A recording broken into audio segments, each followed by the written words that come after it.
Bonjour à tous, alors on se retrouve en ce mois de février pour la correction d'un sujet qui date du 3 juillet 2024, qui était en fait le sujet de ce cours de métropole. Comme tous les autres sujets, il y avait 5 exercices qui étaient proposés aux élèves. Donc on va voir tout de suite. Donc un premier exercice qui commence ainsi. Anne et Jean ont acheté 630 dragées roses et 810 dragées blanches qu'ils ont mises dans un sachet.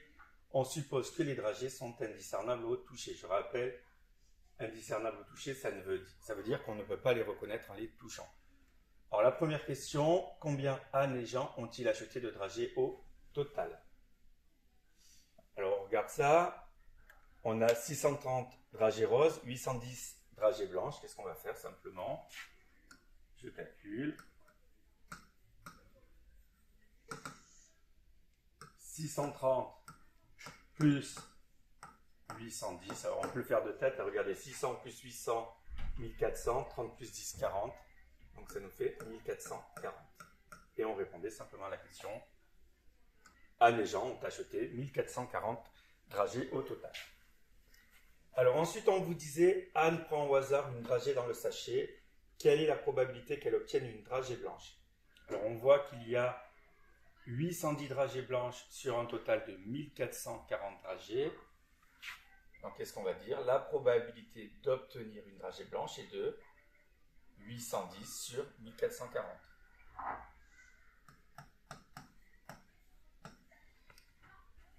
Alors 810 sur 1440, on pouvait le simplifier en 81, regardez, sur 144. Après, qu'est-ce qu'on a? On a la table de 9. Encore une fois, 9 fois 9. Et là, on voit que 144, c'est 1 plus 4 plus 4, ça fait 9. Donc, c'est aussi dans la table de 9. Donc, regardez, 9 fois 9 sur 9 fois combien? 9 fois 16. Et ça nous fait donner du 9 16e. Alors, il n'était pas demandé spécifiquement de simplifier la fraction, parce qu'on ne vous disait pas on veut une écriture décimale ou une écriture fractionnaire.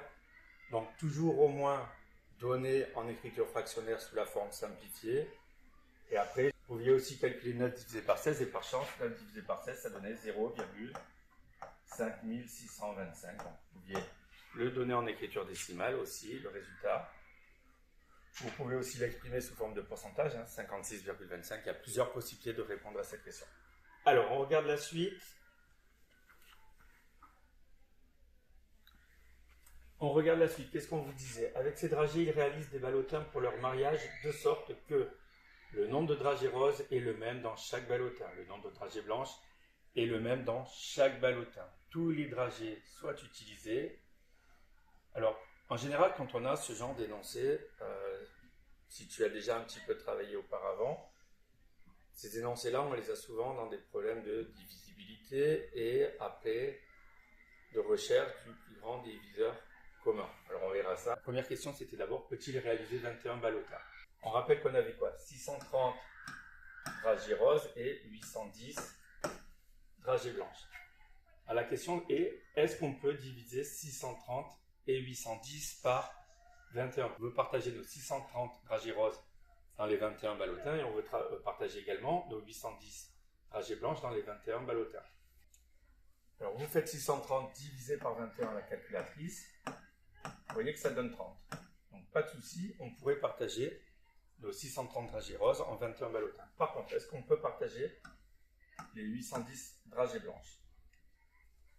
Et si je tape 810 divisé par 21, je trouve que ça fait environ 38,5.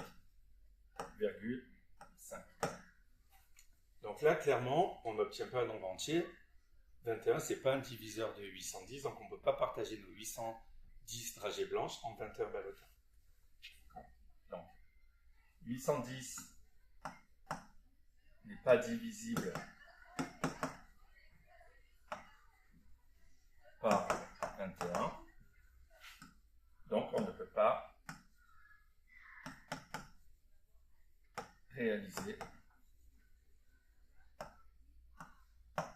21 ballotines. pour la question B, décomposer 630 et 810 en produits de facteurs premiers. Vous avez vu pendant votre année scolaire qu'à partir de la décomposition en produits de facteurs premiers de deux nombres, vous pouviez facilement déterminer le plus grand diviseur commun à ces deux nombres. Donc ça rejoint un petit peu avec ce que je vous avais dit tout à l'heure avec l'énoncé.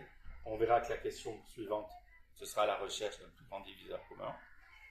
Mais avant tout, commençons par ça. 630. Vous avez un nombre qui se termine par un 0 pour la décomposition en produit de facteurs premiers. Commencez par sortir votre facteur 10. 63 fois 10. Ensuite, 63, vous le connaissez, c'est quoi? C'est la table de 7 et de 9. 7 fois 9. Le 10, du 10, on va sortir à chaque fois quoi? Un 2 et un 5. Donc là, est-ce qu'on a terminé? Pas totalement. Le 7, c'est bien un nombre premier. Le 2, c'est bien un nombre premier. Le 5, c'est bien un nombre premier. Par contre, 9, c'est pas un nombre premier, mais on le connaît, c'est 3 fois 3. Si je continue, j'obtiens quoi? 7 fois 3 fois 3 fois 2 fois 5. Et là, j'ai plus qu'à remettre dans l'ordre. Donc, le facteur de d'abord. Ensuite, j'ai combien? 2 facteurs 3. Donc, 3 au carré fois 5 fois 7. J'ai ma décomposition en produit de facteurs premiers pour 630. Je vais faire la même chose pour 810. Alors, regardez, toujours pareil. On a un nombre dont le chiffre des unités est 0, donc il est dans la table de 10. On va écrire quoi? 81 fois 10. 81, on le connaît, c'est quoi? C'est 9 fois 9. 10, on va sortir quoi? 2 fois 5. Encore une fois, je sais pas, vous avez un 10. 2 fois 5. 9, on l'a vu tout à l'heure, c'est quoi? 3 fois 3, alors on pourrait même écrire directement 3 au carré.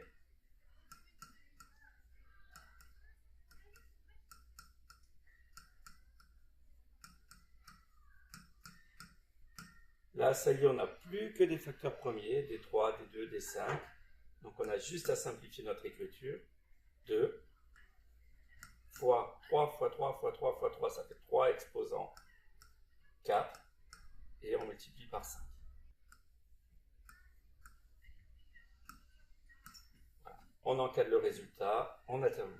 Alors, à partir de nos résultats, justement, on nous dit en déduire le nombre maximum de ballotins, cannes et gens pourront réaliser, donne alors la composition de chaque ballotin.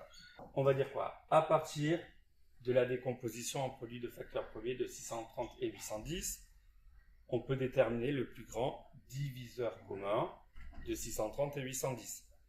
Donc le plus grand nombre par lequel je vais pouvoir diviser 630 et 810 pour partager tous mes dragées roses et tous mes dragées blanches, d'accord, et avoir des ballotins de composition identiques.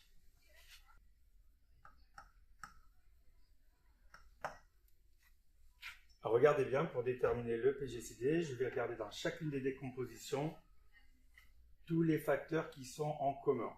On a quoi? On a un facteur 2, on le prend. Ah, les deux, ils sont divisibles par 2. Qu'est-ce qu'on a? Lui, il est divisible par 3 au carré, lui, il est divisible par 3 exposant 4, mais en commun, je vais pouvoir diviser par quoi? Je vais pouvoir seulement les diviser par 3 au carré, tous les deux. D'accord? Lui, il est divisible par 3 au carré, lui, il est aussi divisible par 3 au carré. Par contre, lui, il pourrait être divisible par 3 au cube et par 3 exposant 4, mais lui ne l'est pas. Donc, au maximum, on peut diviser aussi par 3 au carré. Qu'est-ce qu'on a d'autre? Un facteur 5 dans chacune des décompositions. Donc, tous les deux, ils sont aussi divisibles par 5. On voit que le 630 est divisible par 7, mais pas 810. Donc là, on a terminé notre marché. Regardez, on y va. Ça nous fait quoi? 2 fois 9 fois 5. On peut commencer par 5 fois 9, 45 fois 2, ça fait 90. Donc ça veut dire quoi? Que le plus grand diviseur commun de 630 et 810, c'est 90, et qu'on va pouvoir donc effectuer un maximum de combien? De 90 ballotins. Alors pour connaître la composition, c'est très simple, on va prendre 630 et 810, on va les diviser par 90. Alors, vous voyez qu'on pourrait même le faire sans la calculatrice, à regarder de tête. 630, j'enlève quoi? Pour faire 90, on a fait quoi? 2 fois 3 au carré fois 5. Si j'enlève le 2 fois 3 au carré fois 5, il me reste quoi? Il me reste 7. D'accord? Ici, si j'enlève un facteur 2, un facteur 5 et 2 facteurs 3, il me reste quoi? 2 facteurs 3 dans la décomposition. Donc 3 au carré, ça fait combien? Ça fait 9. On peut faire les calculs. 630 divisé par 90, ça fait 7. Et 810 divisé par 90, ça fait 9. Et on n'oublie pas la petite phrase de conclusion. Chaque ballotin contiendra 7 dragées roses et 9 dragées blanches.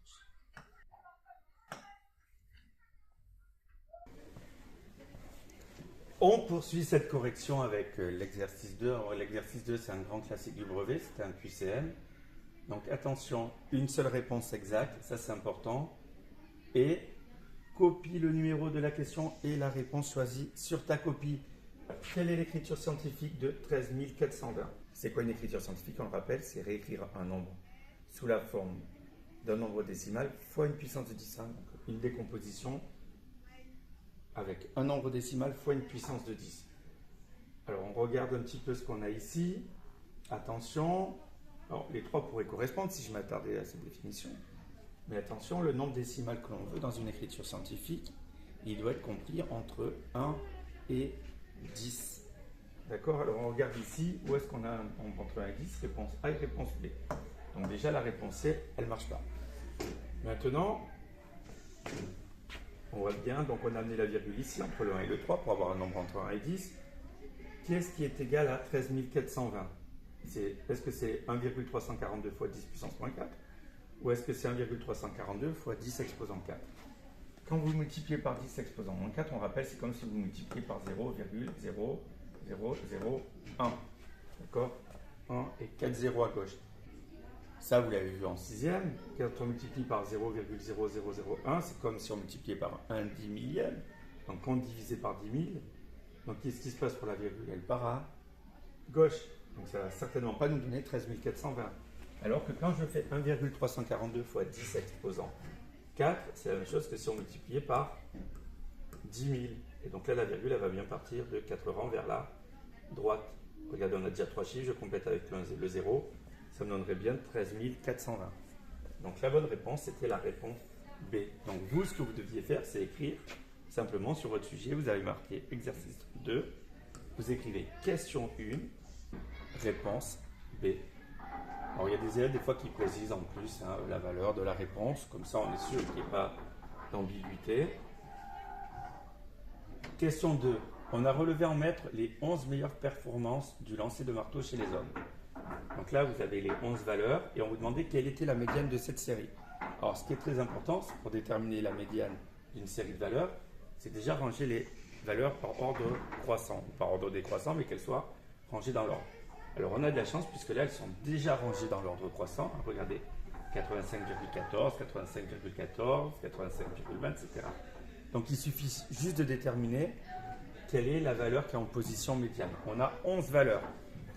Si on fait 2 groupes identiques, avec 11, on peut faire quoi? 2 groupes de 5, et il y a une valeur toute seule au milieu, donc c'est celle qui est en 6e position. Donc regardez, 1, 2, 3, 4, 5, 6. La valeur qui est en 6e position, c'est 85,74.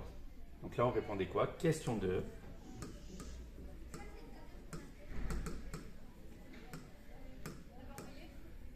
Réponse A. Alors, on passe à la suite. Alors, la première série. Alors, pour la suite, les questions 3 et 4 elles étaient liées à la figure qui était donnée là. Question 3. Quelle est l'image du motif gris par la symétrie d'axe D? Alors, la symétrie d'axe D, c'est la symétrie axiale. D'accord? C'est celle que vous avez appris dès l'école primaire. Donc, si je plie par rapport à la droite, là, la partie qui est grise, elle va se superposer à quoi? Alors attention, parce que l'axe il est oblique. Donc regardez, ça va être quoi? Ça va être le 5. D'accord? En position, lui c'est le symétrique de lui, lui c'est le symétrique de lui. Donc le gris est le symétrique du 5 ou vice versa. Donc c'était le motif 5. Donc on répondra question 3.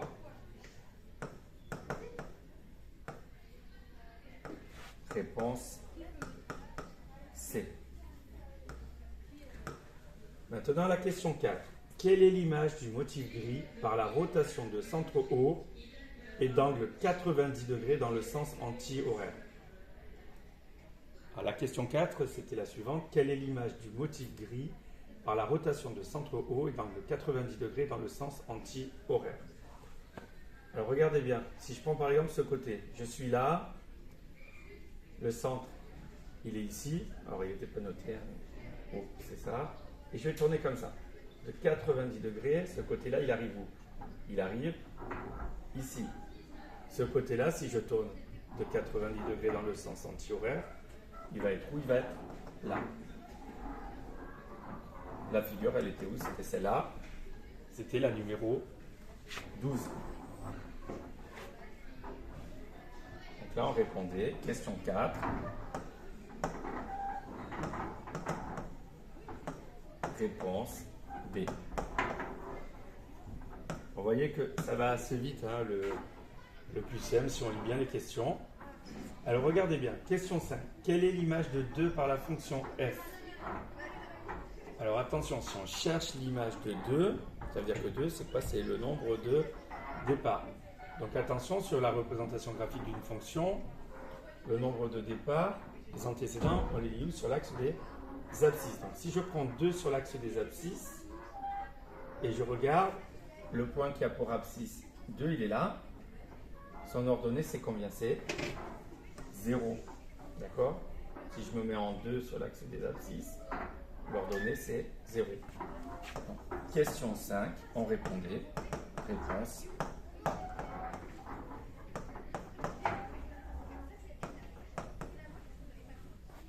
Alors pour finir, question 6, quel est le coefficient directeur de la droite D? Pour trouver le coefficient directeur de cette droite, on va procéder en 2 temps. Regardez bien. Déjà, j'ai une droite qui est comment? Est-ce qu'elle monte ou est-ce qu'elle descend? Elle descend. Donc déjà, quand on a une droite qui descend, le coefficient directeur de cette droite, il est forcément négatif. Donc on a le choix entre moins 0,5 ou moins 2. Maintenant, regardez bien. Vous avez dû voir une astuce en classe. Vous trouvez directement le coefficient directeur par lecture. Regardez, c'est que je pars de n'importe quel point et j'avance de 1. J'avance de 1 sur les abscisses. J'avance de 1 sur les abscisses et je regarde. Pour rejoindre ma courbe, qu'est-ce qu'il faut que je fasse pour rejoindre ma droite? Il faut que je descende de 2 ici. Et en fait, là, la valeur qu'il m'a fallu pour monter ou descendre pour rejoindre ma droite, en partant de ce premier point et en avançant de 1, ben, ça correspond à mon coefficient directeur. Donc là, le coefficient directeur, ce sera moins 2. Alors j'aurais pu aussi dire, bah, tiens, si j'avance de 2, je vois que je descends de 4. Et après, je faisais 4 divisé par 2. Et j'oubliais pas de rajouter le moins, d'accord? Je sais que c'est négatif. Donc là, on répond quoi simplement? Question 6. Réponse C. Et on avait déjà terminé pour l'exercice 2. Alors l'exercice 3, il peut paraître un petit peu difficile au premier abord et vous allez voir que c'est un exercice qui était assez simple si on prend le temps de bien lire les consignes. Alors, sur la figure ci-après, qui n'est pas à l'échelle, on a représenté le trajet de la course que doit faire Oscar. Dans le triangle DLA rectangle en L, le point J appartient au segment DA, le point K appartient au segment DL, et ensuite on nous donnait plusieurs indications. Donc on nous donnait quoi? DL 600 mètres, KJ 200 mètres, KL 120 mètres et DJ 520 mètres. Alors, ils ont été assez sympas là, dans cet exercice puisqu'ils ont déjà reporté toutes les données qu'ils donnent à l'écrit sur le schéma. C'est rarement le cas. Donc la première chose que je vous conseille de faire quand vous avez des données comme ça qui sont inscrites dans l'énoncé, vous les reportez sur votre figure. Alors ensuite, on regarde la première question. Montrez que la longueur DK est égale à 480 mètres. Alors DK, on est où? On est ici.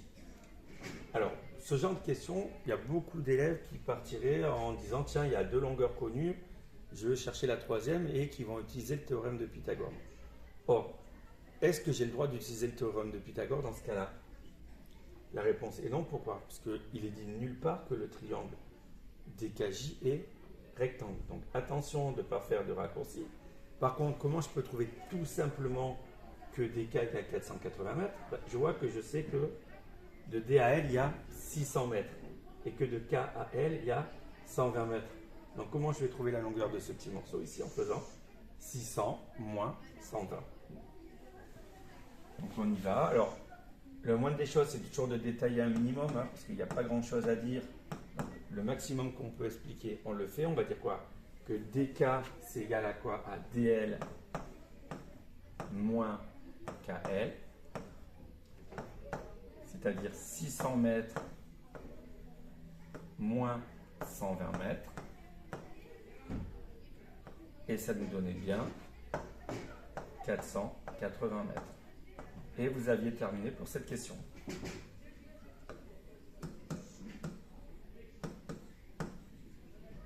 Voilà, on peut entourer la réponse. Et on a terminé pour la première question. Deuxième question. Première chose, regardez, je reporte ce que je viens de trouver. Montrer que le triangle DKJ est rectangle en K. Alors maintenant, justement, tenez, on vous demande de montrer que le triangle est rectangle en K.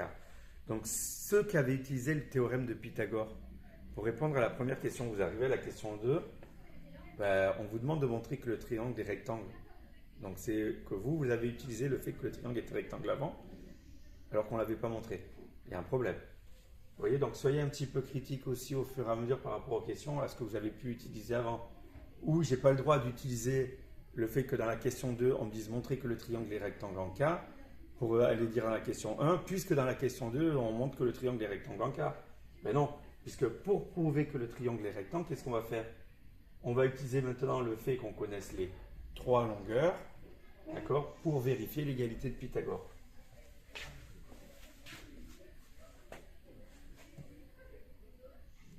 Alors pour cela, on va commencer par dire quoi? On va dire dans le triangle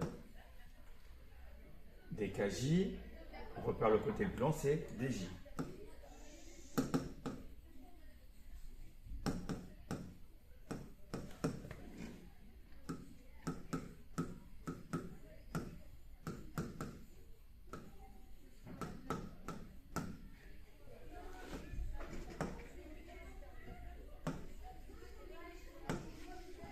Alors attention, on doit vérifier l'égalité de Pythagore, donc on n'a aucune assurance de l'égalité pour le moment. Donc qu'est-ce qu'on va faire? On va calculer séparément le carré de la plus grande longueur et la somme des carrés des deux autres longueurs à part. Donc on y va. DJ au carré, ça nous fait 520 au carré, ce qui nous donne 270 400. Maintenant, je calcule le carré des autres longueurs, donc KD au carré plus KJ au carré, ça va nous donner quoi? Ça nous donne 480 au carré plus 200 au carré. Alors, on y va. Le carré de 480, 230 400. Le carré de 200, c'est combien? C'est 40 000. Si j'additionne maintenant 230 400 plus 40 000, ça nous fera combien? Ça nous fera 270 400. On compare les résultats, on voit que DJ au carré, c'est la même chose que KD au carré plus KJ carré. Donc on y va, je constate que DJ au carré est égal à KD au carré plus KJ au carré. Et comme on a vérifié l'égalité de Pythagore, on va pouvoir conclure quoi? Que le triangle il est bien rectangle. C'est d'après quelle propriété? C'est la réciproque du théorème de Pythagore. On y va.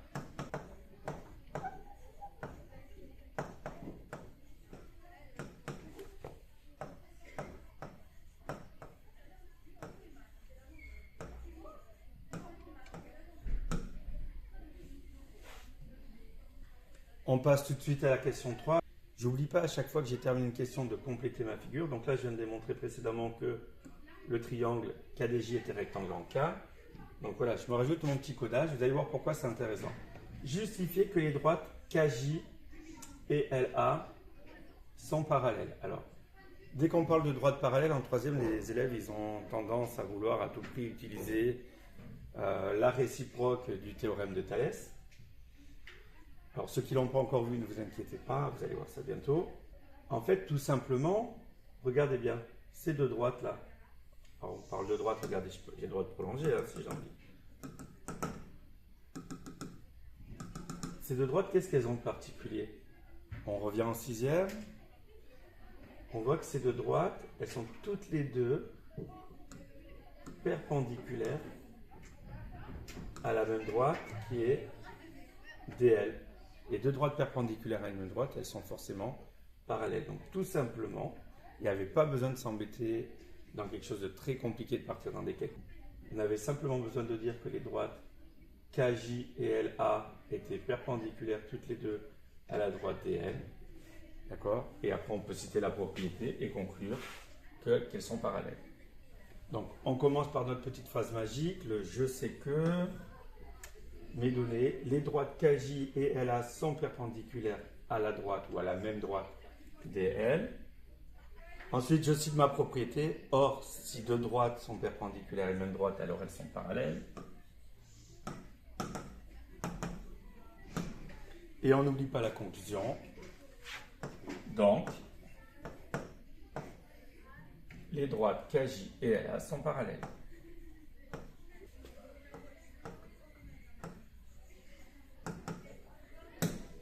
Et on avait terminé la question 3. Alors pour la question 4, on continue, on nous disait montrer que le segment DA, qui est là, mesure 650 mètres. Alors tout à l'heure, j'ai parlé de Thalès à un moment donné. À la question précédente, on vient de montrer quoi? Que les deux droites ici, elles étaient parallèles. On voit qu'on a un petit triangle imbriqué dans un grand. Donc les triangles emboîtés, les droites parallèles. D'accord? On nous disait bien en plus dans l'énoncé, regardez, J appartient au segment DA. C'est la même chose que lorsqu'on a les points DJ et A sont alignés. K appartient au segment DL. Très souvent, c'est noté sous la forme les points D, K et L sont alignés. Donc là, on a quasiment toutes les conditions pour utiliser le théorème de Thalès pour calculer notre longueur manquante. Il faut juste voir si on a ce qu'il faut en termes de longueur. Bon, on cherche DA. Est-ce qu'on a la longueur qui est associée? Oui, regardez, on a la longueur du petit triangle ici, DJ, et on cherche DA. Est-ce qu'on a deux longueurs correspondantes sur un même côté? Ici, on a DK et on a DL. C'est bon, on a tout ce qu'il faut. Alors maintenant, il nous reste juste à bien rédiger. Donc on y va. Donc quels sont nos deux triangles? Alors ça, c'est pas obligatoire comme phrase. Moi, j'aime bien pour mes élèves, comme ça on repère à quel niveau on travaille. Donc on va dire quoi? Les triangles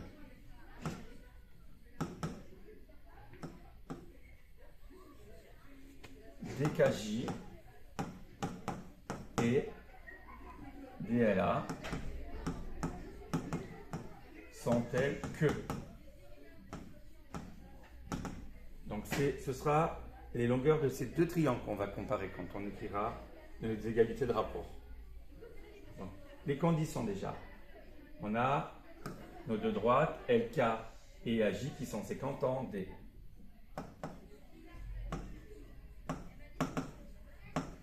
Les droites LK et AJ sont séquentes en D. Et on a également, on l'a montré tout à l'heure, KJ et LA qui sont parallèles. Si on n'a pas ces deux conditions, on ne peut pas utiliser le théorème de Thalès.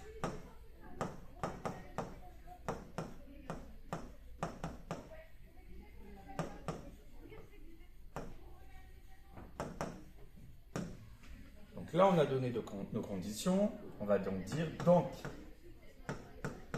d'après le théorème de Thalès,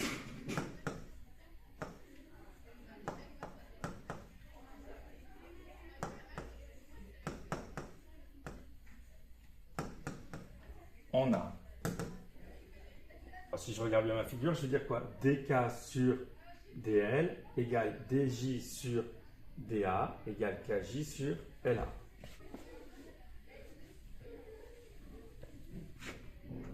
Alors, à partir de notre égalité, maintenant, on va remplacer les longueurs qui sont connues par leur valeur. DK, on connaît, c'est combien? C'est 480. DL, on l'avait, c'était 600 mètres. DJ, on l'a aussi, ça fait 520. Et bien DA, c'est ce qu'on cherche. Pour le moment, on ne l'a pas.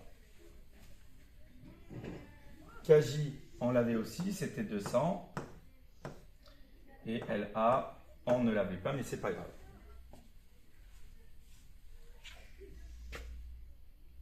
Donc, maintenant qu'on a remplacé toutes les longueurs connues par leur valeur, on va regarder quels sont les quotients qui sont utiles. Le premier, oui, puisqu'il y a les deux longueurs. Et le quotient avec la longueur qu'on cherche, il est ici, c'est celui-là. Donc on va prendre l'égalité entre ces deux quotients.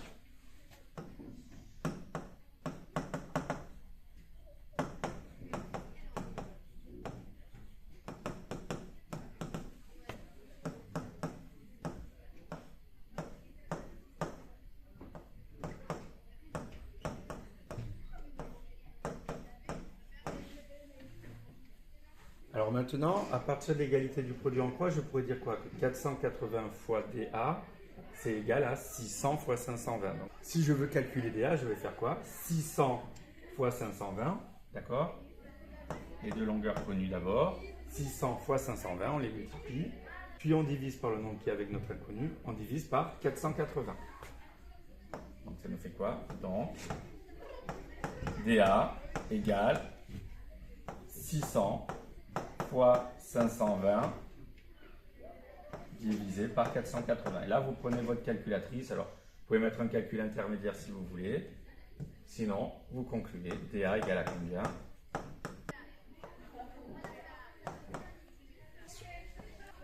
On poursuit cet exercice 3. Hein, c'est celui qui était un petit peu long. Vous allez voir hein, par la suite. Calculer la longueur du trajet DKJA. DKJA qui est fléché. Donc, on va faire quoi? 480 plus 200 mètres plus, alors attention, il nous faut JA. JA de la même manière qu'on avait trouvé KD au début en faisant la soustraction, mais là on va pouvoir faire quoi? 650 moins 520.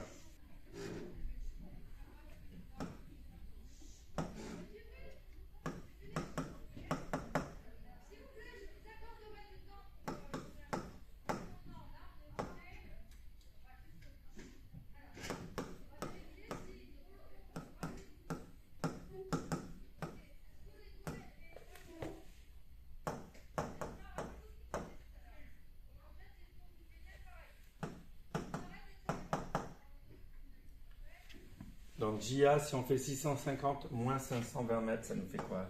Ça nous fait 130 mètres. Donc si je reprends mon calcul pour la longueur de DKJA, je vais trouver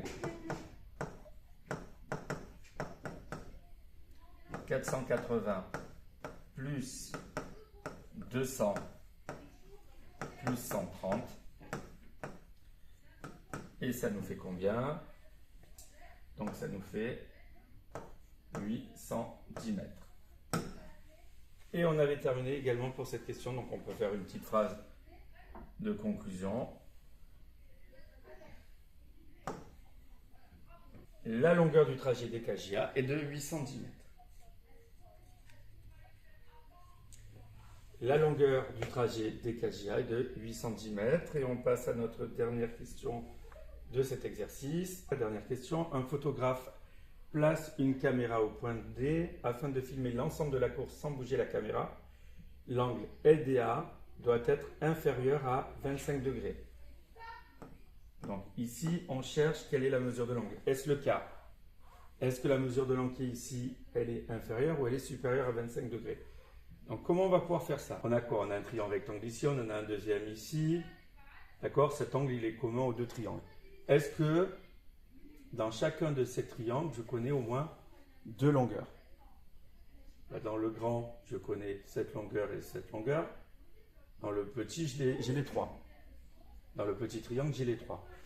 Donc, je sais qu'avec la trigonométrie, dans un triangle rectangle, quand je connais deux longueurs, à l'aide d'un des trois rapports, soit cosinus, soit sinus, soit tangente, selon les longueurs à ma disposition, je peux réussir à déterminer la valeur d'un angle ou, dans la majorité des cas, une valeur approchée. Donc regardons bien. Par exemple, si je prends le petit triangle, ici, tac, si j'utilise cette longueur et cette longueur, par exemple. DK, c'est quoi? C'est le côté adjacent de l'angle et DJ, c'est l'hypoténuse du triangle. Côté adjacent à hypoténuse, je pourrais très bien calculer et utiliser le cosinus pour retrouver la valeur de l'angle. J'aurais pu aussi utiliser KJ et DJ. KJ, c'est quoi? C'est le côté opposé à l'angle. DJ, c'est toujours l'hypoténuse. Côté opposé hypoténuse, à ce moment-là, à partir du calcul du sinus, je retrouve la valeur de l'angle. J'aurais pu également aussi utiliser KJ et DK. Donc là, j'ai la valeur du côté opposé, la valeur du côté adjacent, je calcule la tangente et je retrouve la valeur de l'angle.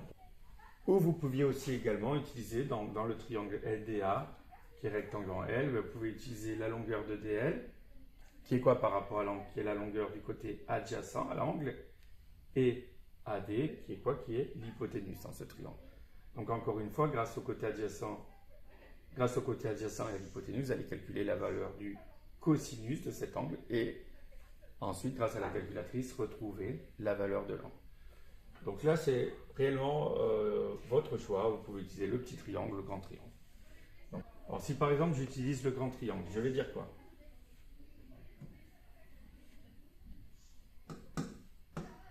Dans le triangle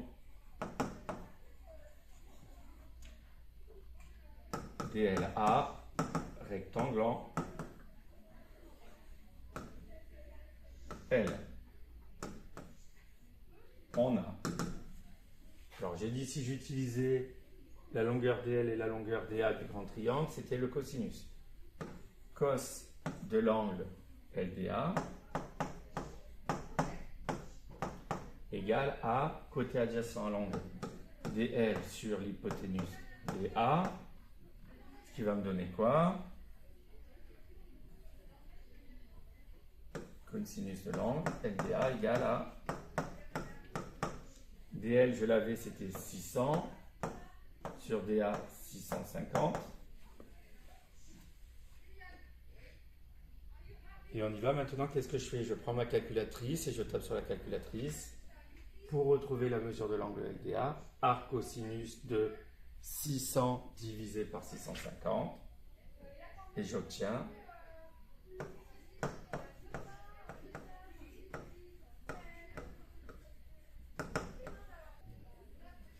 alors à la calculatrice, vous obtenez que LDA c'est environ 22,6 degrés des poussières.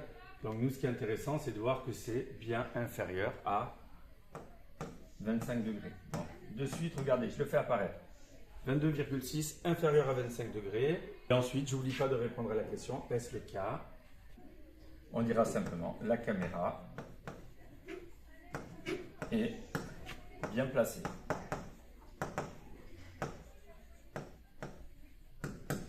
Et on a terminé l'exercice 3. Alors l'exercice 4 était un peu plus rapide. Alors on regarde très rapidement. On considère le programme de calcul ci-dessous. Choisir un nombre, mettre ce nombre au carré, soustraire le triple du nombre de départ et soustraire 4.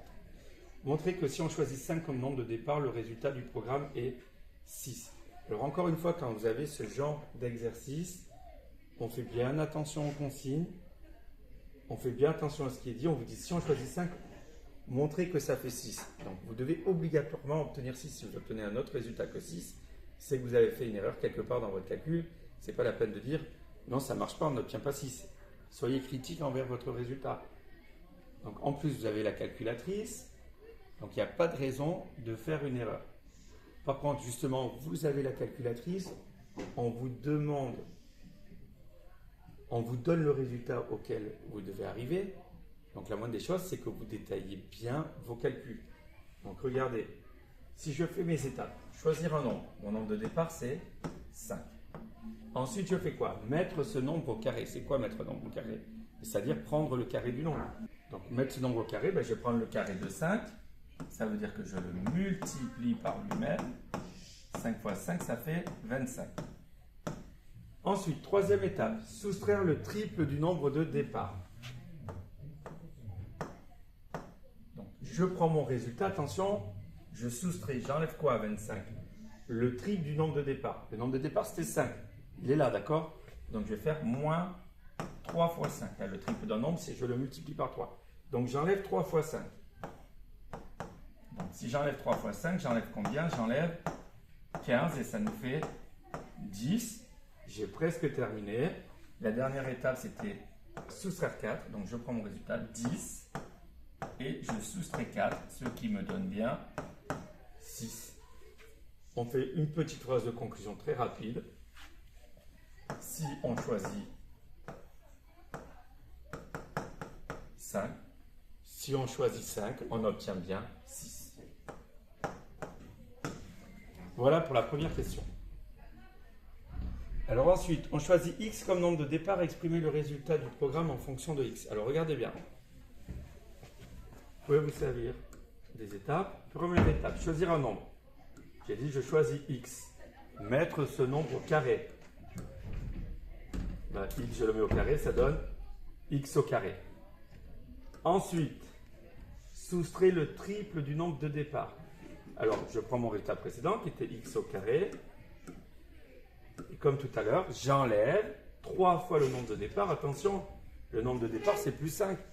C'est quoi? C'est x. Donc, j'enlève 3 fois x. Donc, on peut écrire simplement x au carré moins 3x. Et on finit, soustraire 4. Ben, je soustrais 4 à tout ça. Qu'est-ce que ça va me donner? X au carré moins 3x. J'enlève 4. Ben, ça fait x au carré moins 3x moins 4. Tout simplement. Donc, si on choisit x, on obtient x au carré moins 3x moins 4. Question 3. Vérifiez que l'on peut écrire ce résultat sous la forme x plus 1 facteur de x moins 4. Alors, en partant de cette expression-là, pour arriver à celle-là, c'est un peu plus dur à votre âge. Par contre, cette forme-là, vous la connaissez. Un produit de deux facteurs contenant chacun une somme ou une différence. Cette expression-là, vous savez la développer en utilisant quoi? La propriété de double distributivité. Donc, notre produit, on va le développer et on va voir si ce qu'on obtient, c'est bien x au carré moins 3x moins 4. Alors, on y va. X fois x. Alors là, je vais détailler un petit peu. Plus et moins, ça fait moins x fois 4. Ensuite, plus 1 fois x. Et on finit, plus 1 fois moins 4, plus fois moins, ça fait moins. Donc on écrit 1 fois 4. Alors maintenant, regardez, x fois x, ça fait bien x au carré. X fois 4, ça fait bien 4x. Plus 1 fois x, ça fait bien x. Et moins 1 fois 4, ça fait 4. On a quasiment terminé. Regardez, on voit qu'il y a moins 4x plus x. On peut réduire. Moins 4x plus x, ça donne quoi moins 4x plus x? Moins 4x plus 1x, ça donne moins 3x et on retrouve bien notre expression de départ.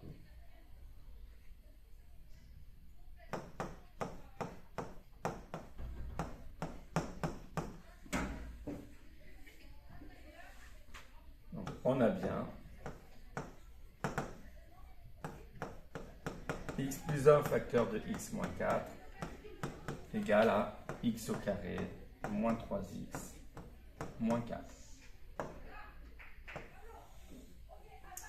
Voilà pour les questions 2 et 3. On passe à la suite. Déterminer les nombres à choisir au départ pour que le résultat du programme soit 0. Alors je vous rappelle que notre expression, au départ, c'était x au carré moins 3x moins 4. Vous cherchez pour quelle valeur de x au carré moins 3x moins 4 égale à 0. Alors sous cette forme-là, les équations, vous ne savez pas trop les résoudre. Par contre, on vient de voir quoi? Que x au carré moins 3x moins 4, ça pouvait s'écrire aussi x plus 1 facteur de x moins 4. Et ça veut dire quoi? Qu'on cherche x pour laquelle x plus 1 facteur de x moins 4 égale à 0. Et là, sous la forme factorisée, un produit égal à 0, ça, on sait le résoudre. Hein, puisque quand on a une multiplication, quand on sait que le résultat d'une multiplication est égal à 0, c'est quoi? Ça veut dire qu'il y a au moins un des facteurs qui est égal à 0. Donc ça, on l'a vu, les équations de produit nul. Donc on va écrire quoi? Je cherche x, la valeur de x telle que x plus 1 facteur de x moins 4 égale à 0. Et là, on se souvient que si un produit de facteurs est nul, alors au moins l'un de ces facteurs est nul.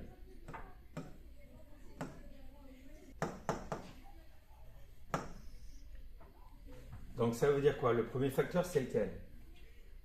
C'est lui, c'est x plus 1. Et on le multiplie avec x moins 4. Donc vu que le produit des deux est égal à 0, ça veut dire quoi? Soit c'est x plus 1 qui vaut 0, soit c'est x moins 4. Donc soit x plus 1 est égal à 0, soit x moins 4 est égal à 0. Et là, regardez, on peut le faire de tête. Hein. X plus 1 égale à 0, quelque chose plus 1 égale à 0. Là, c'est quoi qui fait 0? Moins 1 plus 1. D'accord? Sinon, regardez, vous résolvez votre équation. Comment on fait disparaître le plus 1? On met moins 1 à gauche et moins 1 à droite. Et 0 moins 1, et ça fait bien moins 1. X égale moins 1. Et là, regardez, x moins 4 égale à 0. Quelque chose moins 4 est égal à 0, c'est quoi? 4 moins 4. Donc, x égale à 4. Donc, quels sont les deux nombres à choisir pour obtenir 0? Soit on prend moins 1, soit on prend 4.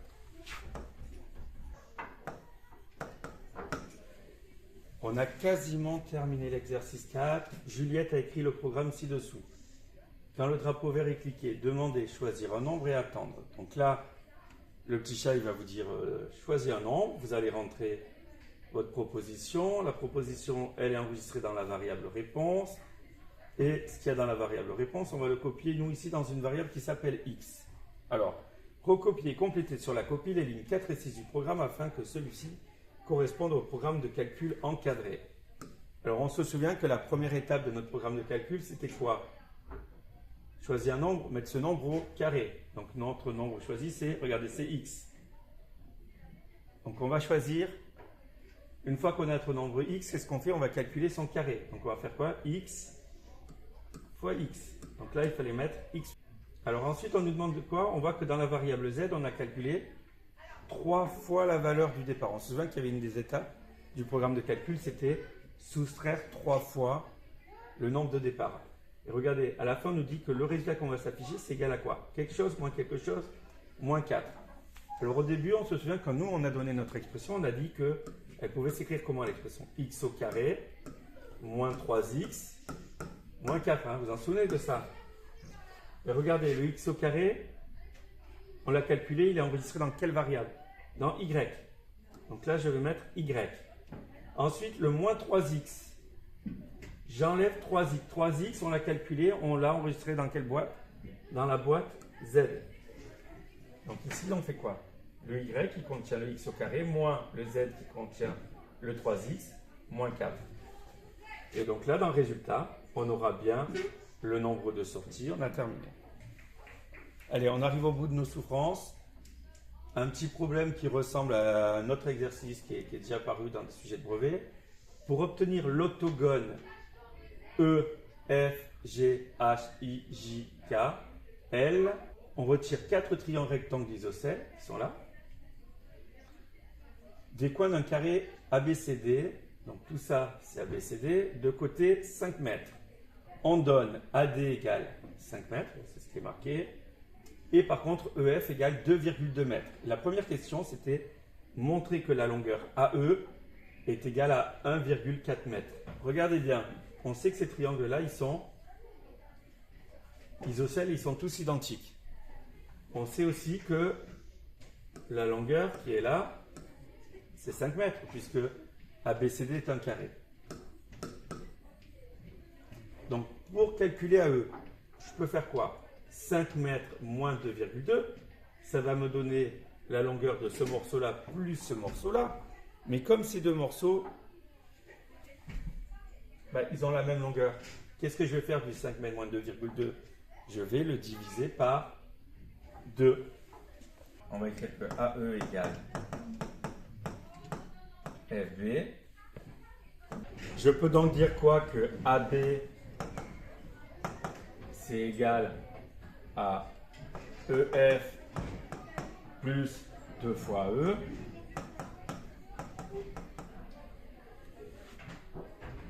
Ou bien que AE c'est égal à AB moins EF divisé par 2. Donc là, j'écris mes calculs. 5 mètres moins 2,2 mètres divisé par 2. Et j'obtiens quoi? J'obtiens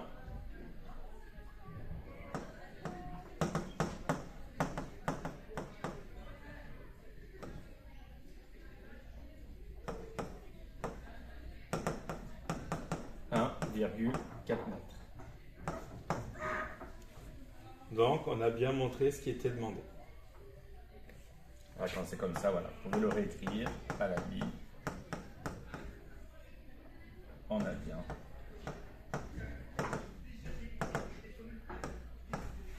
Et on encadre. Alors, montrer que l'aire du triangle AEL est égal à 0,98 m². Alors, on vient de montrer que AE était égal à 1,4 m, je vous rappelle. Et d'un coup, on vous demande, tiens, quelle est l'aire du triangle qui est ici, qui est un triangle rectangle, et pas seulement rectangle, mais aussi isocèle. Donc, calculer l'aire d'un triangle rectangle, en général, ce n'est pas la chose la plus difficile. Hein.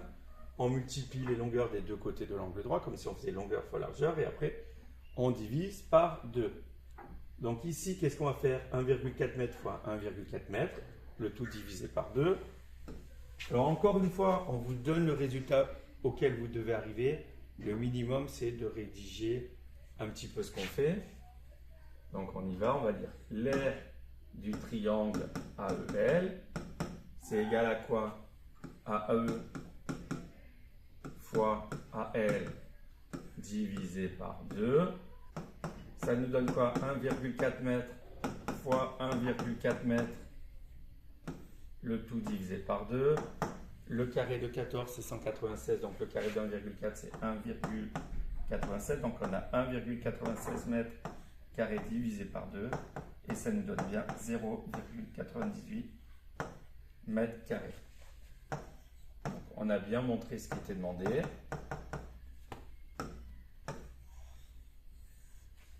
Encore une fois, si vous trouvez un autre résultat que celui qui est demandé, c'est que vous avez fait une erreur.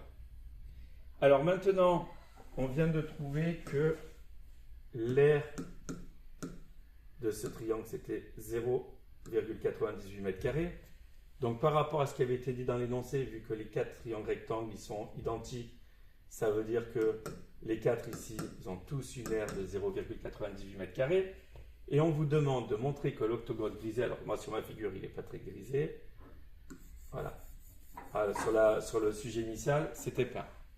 Donc on vous demande de montrer que l'aire de l'octogone qui est ici est de 21,08. Quand vous n'avez pas directement une formule pour calculer l'aire d'une figure, essayez de voir si vous ne pouvez pas trouver cette aire en ajoutant les aires de figures plus simples. Alors, soit en ajoutant, mais ça peut être aussi en faisant une soustraction. Puisque là, on avait dit tout à l'heure que notre octogone, on l'a construit à l'intérieur de quoi? D'un carré. L'aire d'un carré, moi, je sais le calculer facilement. On vient de trouver quelle était l'aire d'un petit triangle rectangle, et donc facilement, on peut trouver l'aire des 4 en multipliant par 4. Donc, qu'est-ce qu'on va faire? On va faire l'aire du grand carré moins l'aire des 4 triangles rectangles. Et on va voir, est-ce que ça nous donne bien 21,08. Alors, encore une fois, ne pas oublier de rédiger. Alors, pour trouver l'aire de l'octogone EL, GH, JKL,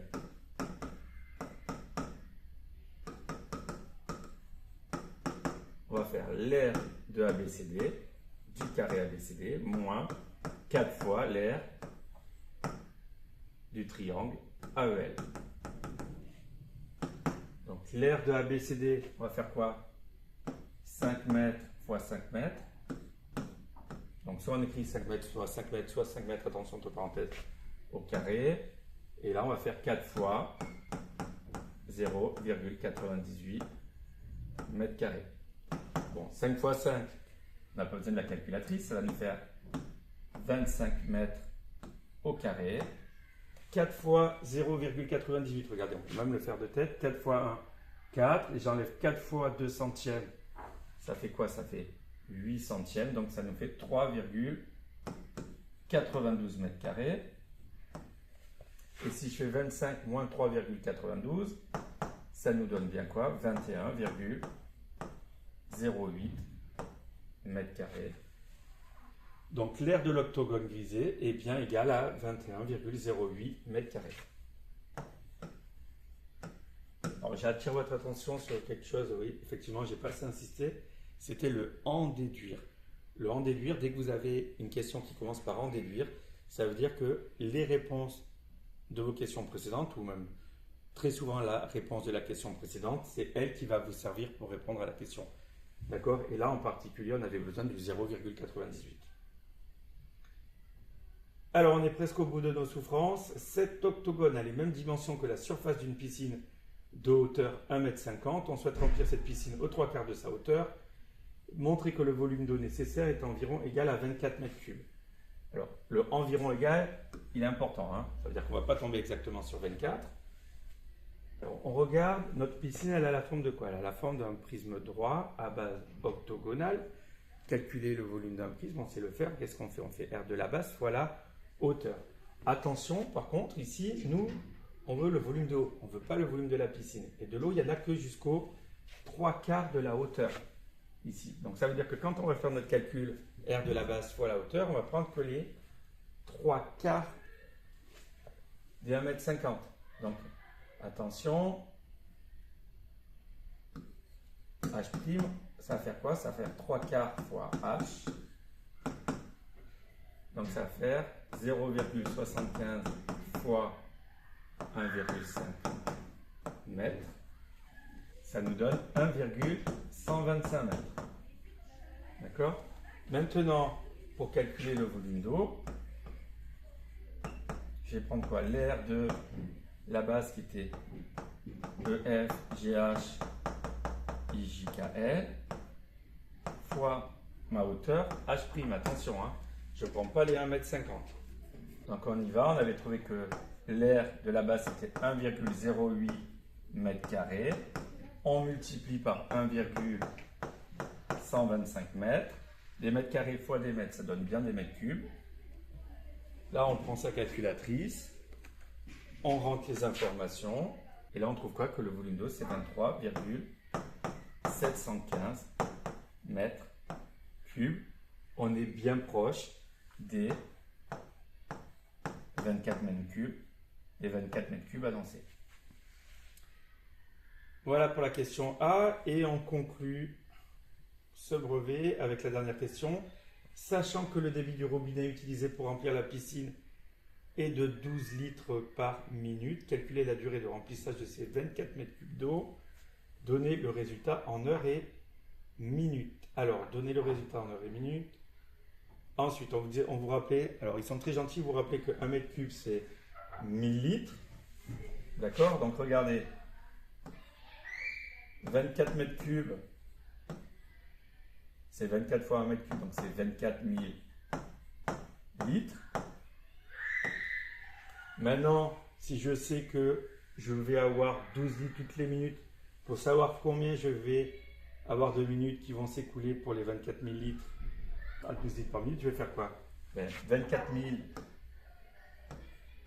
litres divisé par 12 litres par minute. Alors, si je tape ça sur la calculatrice, ça me donne quoi? Ça me donne 2000 minutes. 2000 minutes. Pour trouver rapidement le nombre d'heures complètes que j'ai dans 2000 minutes, vous pouvez utiliser la touche division euclidienne de votre calculatrice. Vous tapez 2000 divisé par 60.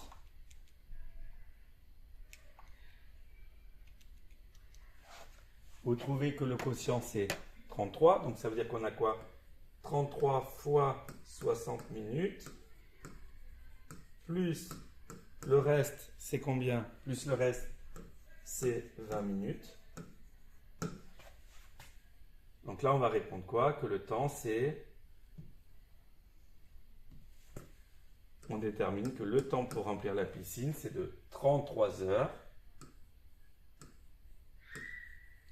et 20 minutes.